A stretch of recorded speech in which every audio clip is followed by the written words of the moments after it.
À la une de l'actualité dans cette édition, une fédération des syndicats de la santé humaine pour mieux défendre les intérêts des membres de ces structures. Les syndicats des médecins, des sages-femmes et des infirmiers forment désormais une union. L'annonce est faite aux journalistes. Aujourd'hui, 12 août, la communauté internationale attire l'attention sur les éléphants. Près de 5000 pachydermes vivent dans la réserve faunique du complexe Parc W, Arli et Pendjari, mais l'espèce est menacée de disparition par l'effet de l'homme. Au Burkina Faso, l'on tire la sonnette d'alarme sur le braconnage qui prend des proportions inquiétantes. On en parle dans ce journal. Et puis, les Maliens qui sont aux urnes ce dimanche pour le second tour de l'élection présidentielle qui oppose Ibrahim Boubacar Keïta et Soumaïla Cissé.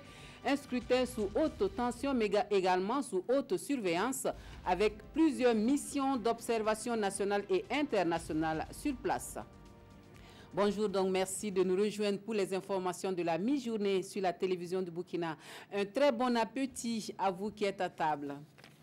Cela dit, 3 syndicats de la santé s'organisent pour créer une fédération des syndicats du secteur de la santé. Les syndicats des médecins, des sages-femmes et des infirmiers forment désormais une union en vue de mieux défendre les intérêts de leurs membres.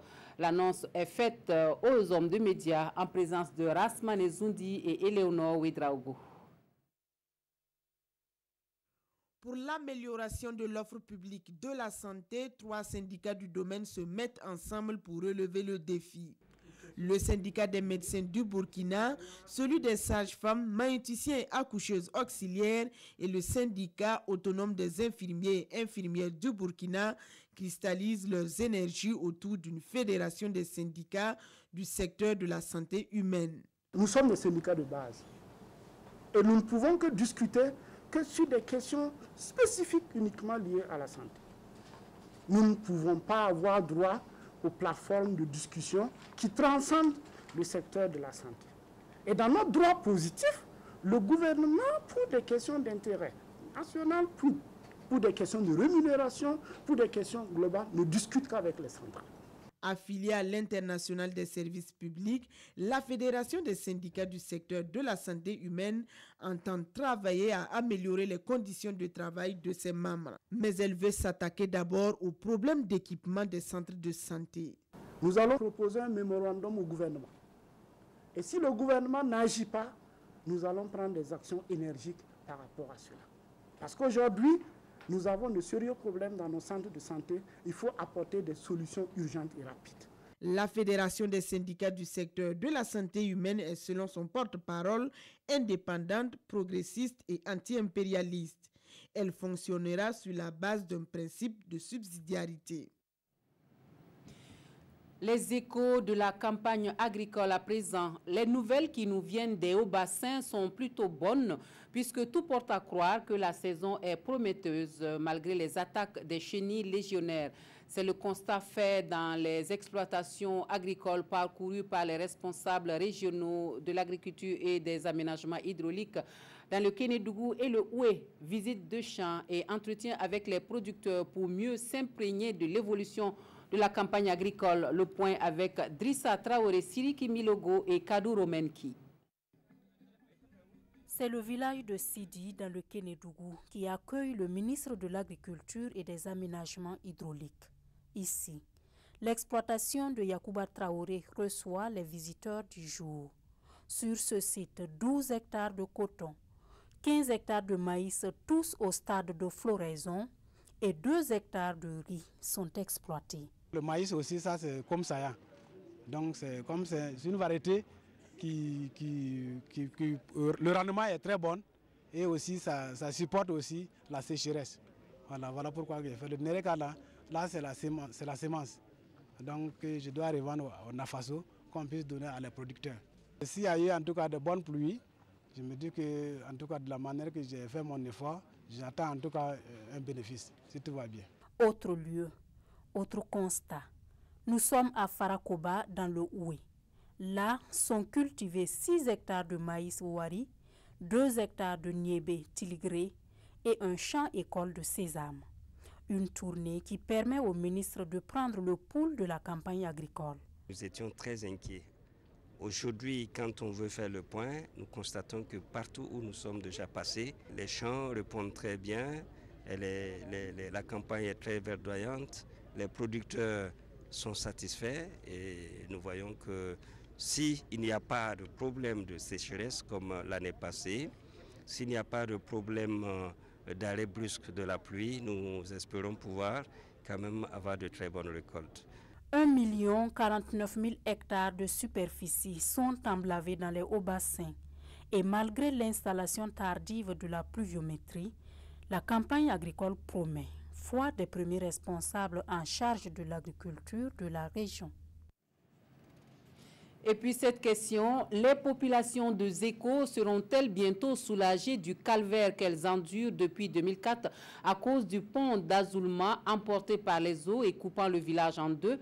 En tout cas, leur cri de cœur au président du Faso est tombé dans les oreilles de 3 ministres en visite hier dans la zone et instruction est donnée sur place pour que le pont soit reconstruit et cela dans les meilleurs délais. Oscar Soulama et Maïmouna Traoré sont témoins de ce moment, leur reportage. Depuis 2004, le pont Azoulma a cédé, emporté par les eaux. Les villages de Baré et Tungu sont séparés, Zeko coupé en deux. Depuis lors, les saisons pluvieuses se suivent et se ressemblent. Que de vies perdues par noyade et de marchandises emportées. Aujourd'hui, les populations pleurent encore les 6 morts déjà enregistrés cette année. Il y a des cultures maraîchères. Au-delà des écoles où les élèves vont à choses à Zou fréquenter ou à Guélongo fréquenter, il y a donc les cultures maraîchères où l'écoulement est difficile. En saison de pluie, les enfants ne peuvent plus fréquenter, aller des choses de l'autre côté. Ici, il n'y a que des écoles primaires. Quand nous avons des conseils municipaux, nos conseillers sont au nombre de 10, ils ne peuvent pas venir. Pour les populations des 5 villages qui composent Tungu, c'est le seul passage pour accéder à Zeko et à Guélongo. Elles sont donc obligées de braver le courant d'eau, souvent fort. Lors de son récent séjour à Pau, à l'occasion de la sortie des élèves de l'Académie militaire Georges Namoiano, le président du Faso reçoit une délégation de Zeko. Le problème est posé. Il accède à la requête et donne des instructions. Et nous sommes venus avec nos responsables techniques, des ingénieurs, des techniciens supérieurs, et une mission technique viendra donc après notre départ pour évaluer la situation, faire le travail technique qui doit être fait. Nous envisageons d'ailleurs d'adjoindre à cette mission technique un bureau d'études spécialisé sur ces questions de pont. Et l'instruction que nous avons reçue, c'est que l'évaluation doit être faite rapidement et les travaux également doivent être envisagés le plus rapidement possible. Les promesses non tenues avaient fini par plonger les populations dans le désespoir. Mais cette fois-ci, elles ont foi aux promesses du gouvernement. Autre point de l'actualité, aujourd'hui 12 août, journée internationale de la jeunesse, mais aussi journée mondiale des éléphants. Et si l'attention est focalisée sur les éléphants ce jour, c'est pour mieux tirer la sonnette d'alarme sur l'espèce menacée de disparition. Près de 5000 pachydermes vivent dans la réserve faunique du complexe Parc W. Arli Pendjari. Mais pour combien de temps encore? Plus qu'une centaine d'entre ces éléphants donc, ont fait les frais du braconnage ces 3 dernières années et il est plus que temps de prendre cette menace au sérieux. C'est le message des acteurs de la protection de la faune en ce jour dédié à l'éléphant. Et pour en savoir davantage, suivons le dossier que nous propose Désiré Ilboudou.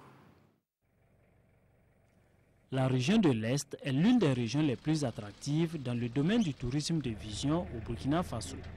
Et cela grâce à sa grande réserve faunique. Dans cette réserve, les éléphants font partie des espèces fauniques les plus recherchées par les touristes.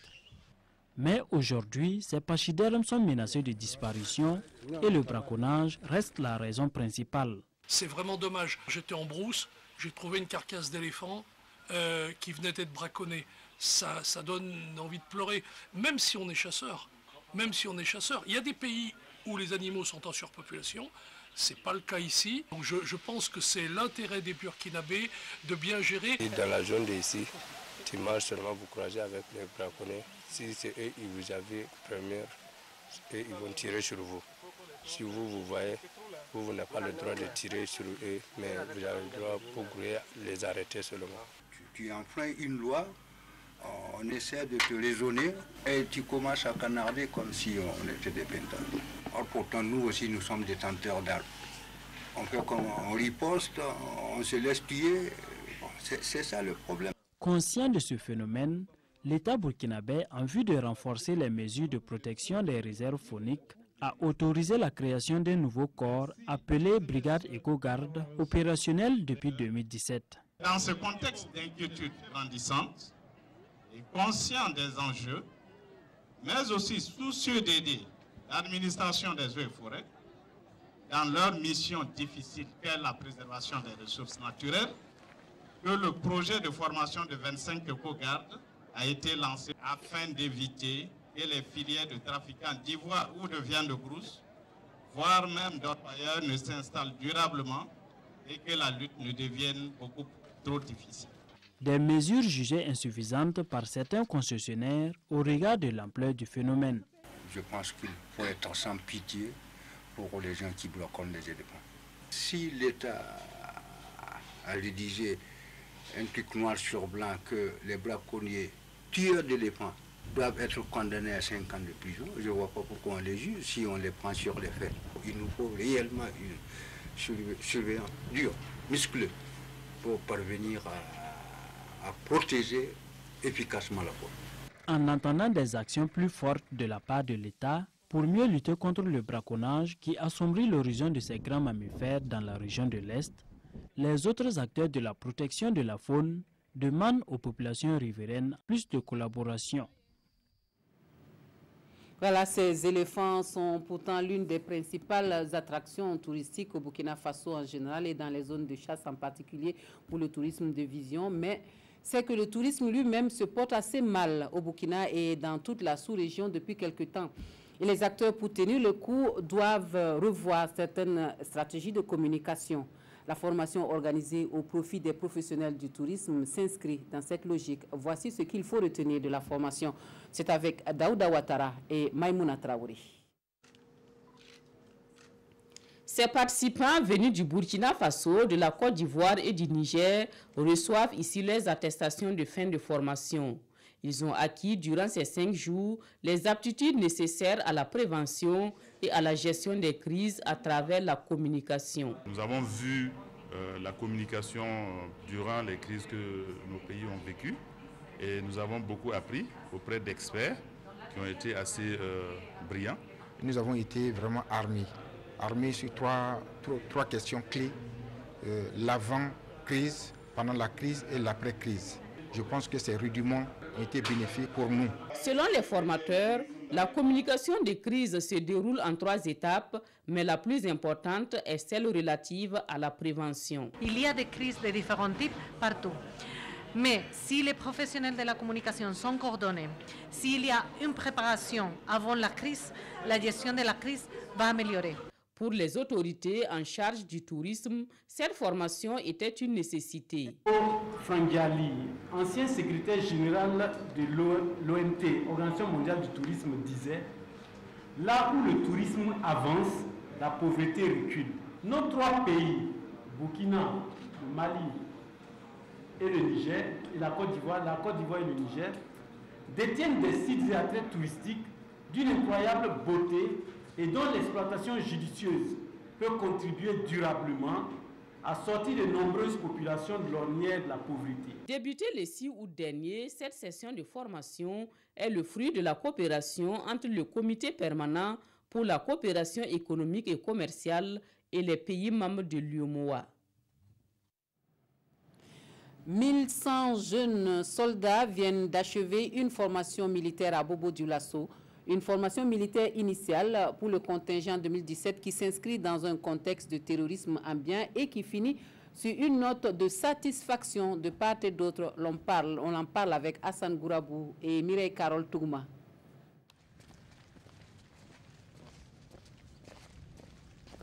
C'est le cérémonial de présentation au drapeau des engagés du contingent 2017. Pendant 7 mois, 1100 jeunes, dont 61 femmes, ont reçu les aptitudes nécessaires pour une formation militaire initiale adaptée au contexte sécuritaire actuel.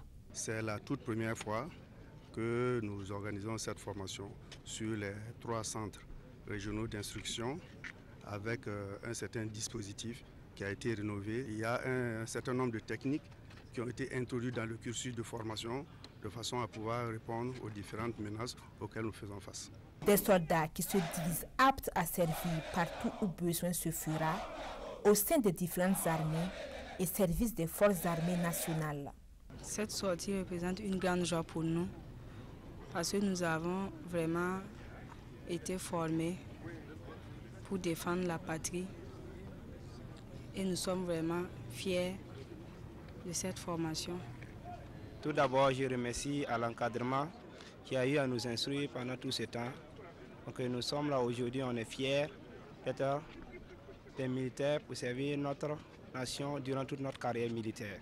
Les aînés ont prodigué des conseils à ces nouvelles recrues en les invitant au respect des lois et règlements qui régissent ce corps de métier et à œuvrer à la préservation de l'intégrité du territoire burkinabé. Et enfin, les cadres et secrétaires du Premier ministère, désormais dotés de plus de connaissances en matière de management. Une formation est organisée à leur profit à Bobo Dioulasso. Dans ce sens, Martin Zerbo, Kadouro Menki.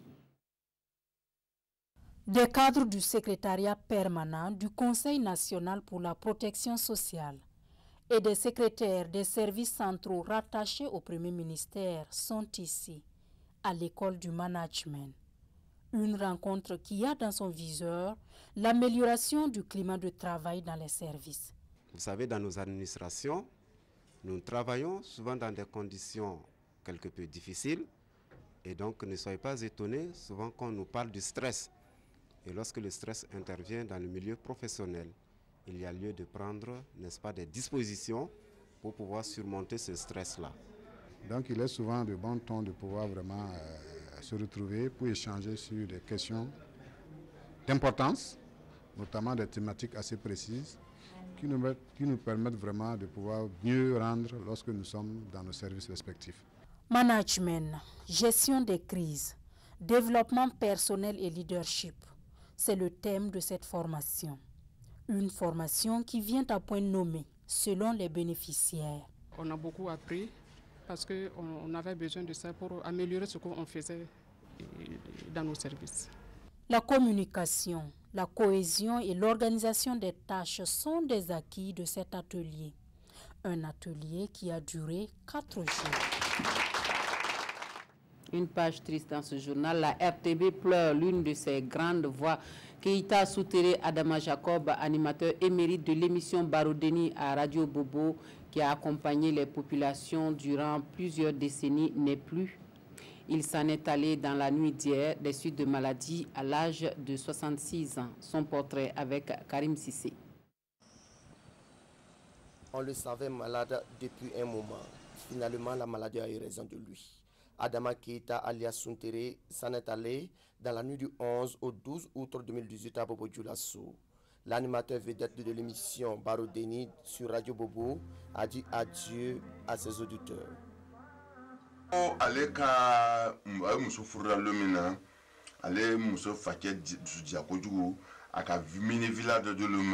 L'homme que le monde des médias et la ville de Bobo Dioulasso pleurent est né vers 1952 à Grabassam en Côte d'Ivoire. Passionné du micro, il a fait ses premiers pas dans le monde médiatique en tant qu'épigiste en 1973. 2 ans plus tard, il a intégré à la fonction publique. Malgré son admission à la retraite en 2007, le ministre de l'Ambiance et du Plaisir, comme lui-même aimait à se faire appeler, continuait d'animer son émission Barodeni jusqu'en 2018 lorsque la maladie l'a cloué au lit. Le Baba part laissant derrière lui veuves et enfants inconsolables. Le ministre de la Communication, porte-parole du gouvernement, salue la mémoire de cette grande voix de Radio Bobo, précurseur des émissions interactives qui a marqué le paysage audiovisuel et accompagné les populations de Sia et ses environs dans la prise de parole pour un débat fertile et sans cesse renouvelé durant plus de 40 ans. Le ministre Rémi Fulgence Danguinou présente à la famille du défunt, à ses collègues et amis, ainsi qu'aux auditeurs de Radio Bobo, orphelins de l'émission Barodoni, ses sincères condoléances. Actualité hors de chez nous, les Maliens votent pour élire leur président. Aujourd'hui, dimanche, un scrutin sous haute qui s'annonce tendu donc sous haute tension et également sous haute surveillance. Le second tour de cette élection oppose Ibrahim Boubacar Keïta qui a pris une sérieuse avance au premier tour sur son challenger Soumaïla Cissé qui n'est pas parvenu lui à fédérer dans l'entre-deux tours pour cette ultime consultation. La présidentielle au Mali livre aujourd'hui son verdict avec le second tour.